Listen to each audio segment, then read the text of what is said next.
up tonight. But if he was here tonight, I would say that he's been the invisible man in this electorate for 20 years. I think this is a disgrace. In the last few days, I Googled Ross Robertson's name with all of the issues which have affected the people of this electorate. Issues like poverty, unemployment, hungry kids, pokie machines, liquor outlets, education underachievement, third world diseases, teenage pregnancy, mental health, diabetes, lack of housing, loan sharks, minimum wage, low wages, overemployment, racism. Not one of those searches turned up any meaningful statements whatever. This man has been completely silent while the people of this electorate have struggled. Shame. I think it's a damn disgrace. That's why I decided to stand in this electorate, and that's why the policies of Mana resonate with the problems that people are facing here today.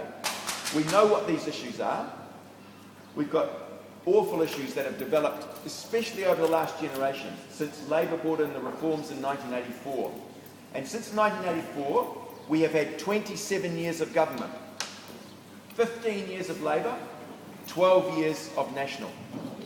And we are worse off now than we were at the start. It's been a disgrace, and I think to have one of the lowest income, one of the poorest electorates in the country, represented by someone who has gone to Parliament, eaten their lunch, drunk cups of tea and done nothing is an absolute disgrace. Sure. And I do think that it is the responsibility of the Labour Party to have dealt with that a long time ago. This electorate needs a fighter. It doesn't need someone who is taking the votes of the people here for 20 years.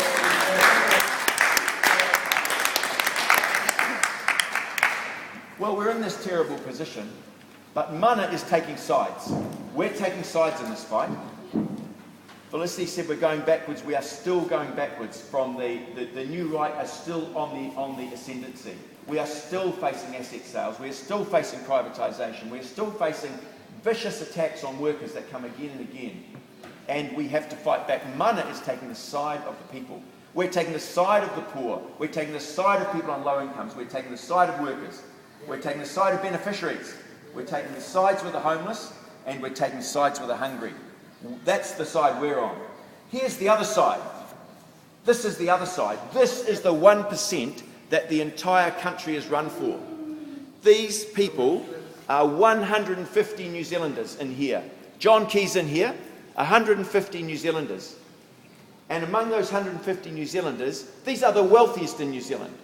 Last year, these people, 150, had an increase in wealth of $7 billion. That is more than the entire Worker for Families package for the entire country.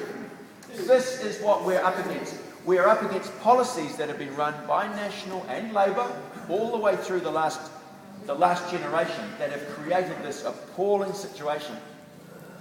The money is here in New Zealand. The wealth is here in New Zealand for every New Zealander to have a decent standard of living. This is a land of plenty. We are standing on the side of the 99% against the 1% and their political representatives. We're the new kids on the block. Mana's been around for 3 or 4 months, but we are a determined group of campaigners and fighters. We're looking for the party vote to bring more campaigners, more fighters in beside Honi Harawira so we can make a real change in this election.